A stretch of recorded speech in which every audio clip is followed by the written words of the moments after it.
السلام عليكم ورحمة الله وبركاته. يوم جديد وفيديو جديد. كل سنة وانتم طيبين بمناسبة المولد النبوي الشريف.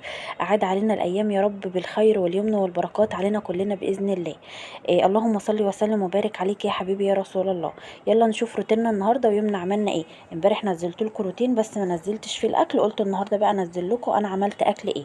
طبعا عشان ما نشغلش فظبطت حاجه اكل الاول، تبلت كده فراخ مشويه وطلعت لبن، هنعمل رز معمر ونعمل سلطه. طبعا عندنا ضغط وكده، فقلت الاكله السهله السريعه اللي هو شويه الرز المعمر هيخشوا الفرن مع الفراخ المشويه، والاكله هتخلص الاتنين مع بعض، الفراخ المشويه مع الرز المعمر. فما يكون عندك روتين حاولي تختاري الاكلات السهله اللي ما تاخدش منك وقت.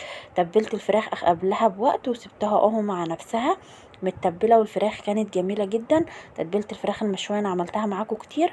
فانا دلوقتي كده ظبطت المطبخ وفطرنا الحمد لله، يا رب يديم علينا نعمته. وهنبدأ بقى فرتنا في اليوم الجديد.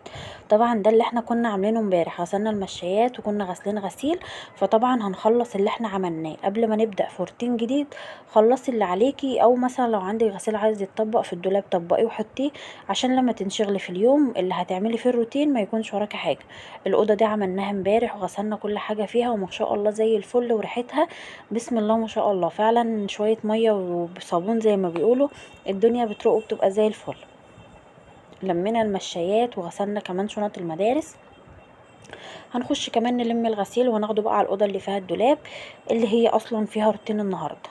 الاوضه اللي هناك هي ما فيهاش حاجات كتير، بس فعلا البلكونه هي اللي هيكون فيها مجهود كبير جدا. اول حاجه طبعا هنغسل بقى الستاير، وهنغسل برضو المروحه. هفتح بقى البلكونه، هنطبق الغسيل، وكمان برضو التسريحه هلمها. وابني كان حاطط لعبه كمان عليها، بس طبعا مش هفرش، يعني اللي انا هغسله مش هفرشه. انا هبدأ اصفي غسيل زي الاوضه اللي هناك، وهنيجي بقى ايه يوم الفرش ده هيبقى فيديو لوحده.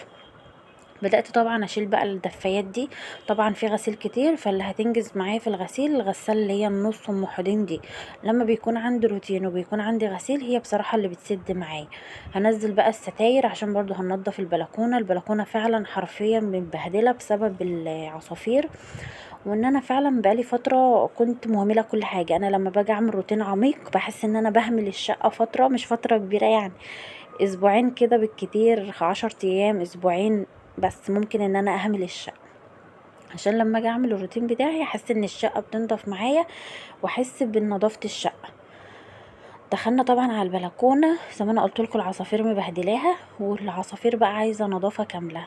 يعني القفصه بتاعه العصافير عايزه نظافه كامله.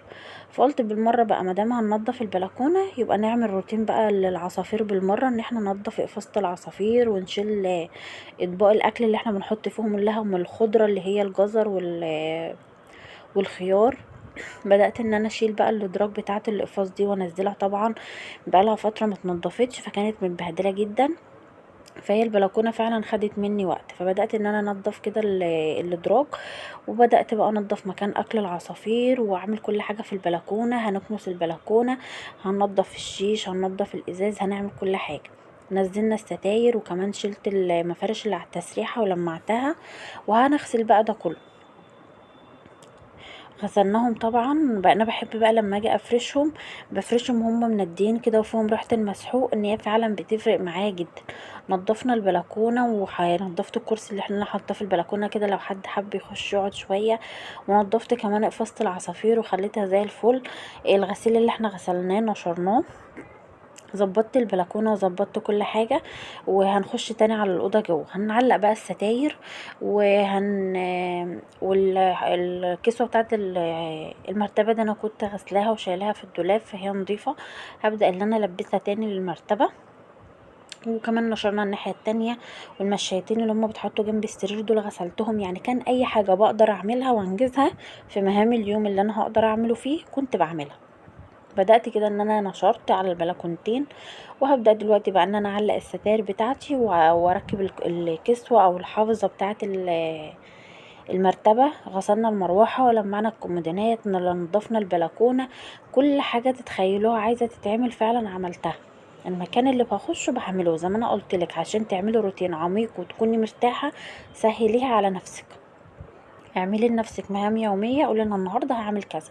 وفعلا لما بتكوني عامله لنفسك جدول هتعملي ايه، الدنيا بتهون، وكمان بتبقى عامله الحاجه بنظافه. يعني ما تعمليش حاجتين في يوم واحد، اكيد هتهملي حاجه فيهم، انما لما تعملي حاجه في يوم واحد هتديها كل طاقتك.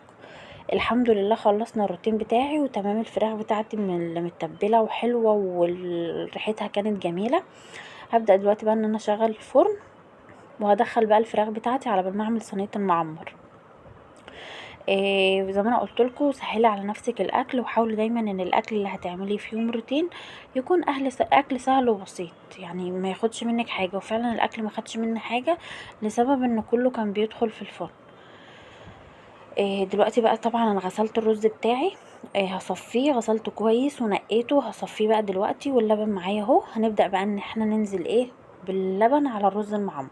اول حاجة طبعا هنزل كده في حدود معلقة صغيرة ونص ملح، وهنزل بنص معلقة سكر عشان المعادلة وعشان الرز يبقى طعمه حلو او يعالج الحموضة يعني بتاعة الرز. بعد كده هجيب كده في حدود معلقتين سمنة كبار، هي دي كانت معلقة كبيرة قوي فهي في حدود معلقتين سمنة. وبعد كده هدعك الرز بالسمنة بالسكر بالملح اللي احنا حطيناه. ده في حدود كيلو الا ربع رز. هحط عليه كيلو لبن، وكان في عندي شوية كمان حطيتهم عشان احنا بنحبه يعني مستوي ويبقى طعمه حلو كده. فلفلت كده الرز في السمنة وال وال الملح والسكر. ولو عندك علبة زبادي برضو من الاول ممكن تفلفلي فيها الرز مع السمنة. بس فعلا اللبن ده بسم الله ما شاء الله اللهم بارك، ربنا يزيد صحابه يا رب. اللبن اشتوته تقيلة واللبن سمين وحلو جدا. فانا حطيت اللبن، وكمان هحط عليه معلقتين كده من السمنة البلدي فوق على الوش، بيديله طعم حلو. فعلا الرز المعمر كان طعمه جميل جدا جدا يا بنات. هبدأ ان انا كده كمان انزل بحتة السمنة البلدي. وطبعا كلنا عارفين دلوقتي ان الفرن كان شغال على الفراخ، هدخل كمان جنبيه الرز المعمر. زي ما انا قلت لكم اكله سهله وبسيطه وما خدتش وقت، لسبب ان الاكلتين دخلوا الفرن مره واحده. الرز المعمر اهو طلع، وكمان عملت السلطه هبدا ان انا اغرفها. كان المتوفر عندي عملته، يعني ما زنقتش نفسي. وطبعا كلنا عارفين ان الدنيا غاليه اليومين دول، والقوطه غاليه والحاجه غاليه، فمشي ميزانيتك على قد اللي موجود في البيت. فكان عندي خيار وطماطم وفلفل وجزر. عملنا طبق سلطه حلو كده جنب الاكل. الرز المعمر طلع جميل وكان مفلفل وكان طعمه حلو جدا. وهطلع معاكم كمان الفراخ دلوقتي. الفراخ شكلها حلو جدا جدا، البابريكا مديالها لون حلو. وحطيت لها كمان معلقه من الصلصه مع الطماطم والبصل والفلفل والملح، الفلفل الاسود والملح والسبع بهارات. طالعه جميله. وحطيت كمان عليها مكعب مرقه، فعلا مش مستويه وناشفه وطعمها حلو. وعصرت عليها ليمونتين كبار، وحطيت عليها كمان معلقتين من الخل. فالاكل طالع جميل. وده كان روتيني معاكم النهارده. لو الروتين عجبكم ما تنسوش تعملوا لنا لايك واشتراك في القناه، وشوفوا الروتين اللي قبل كده، وانتظروا ان شاء الله روتينات كتير جايه. مع السلامه، هتوحشونا لحد الفيديو اللي جاي. باي باي.